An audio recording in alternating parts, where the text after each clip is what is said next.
আমরা গত কয়েকদিন এখানে সীমান্তে আলাপ একটি আলাপ চালু করেছি, যার মাধ্যমে আমরা বুঝিয়ে দিতে চাচ্ছি বাংলাদেশের প্রত্যন্ত অঞ্চল সীমান্তে যে হত্যাকাণ্ড ঘটছে এগুলো আমরা নিয়ে যাব। আমরা কাটাতার নামে একটা পত্রিকা প্রকাশ করেছি, তার মাধ্যমে আমরা মনে করি শুধু সীমান্তে আমাদের ঘরের কষ্ট কাটাতার দিয়ে রাখে নাই, প্রত্যেকটা জায়গায় আমাদের কাটাতার দিয়ে রেখেছে।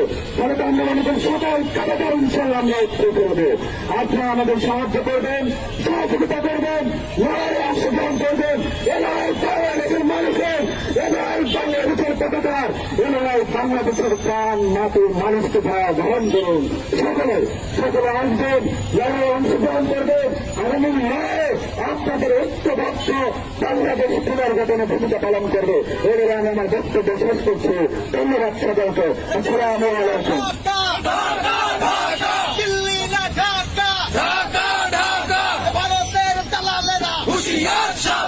বিজেপির দালালেরা হুঁশিয়ার সাবধান, মোদির দালালেরা হুঁশিয়ার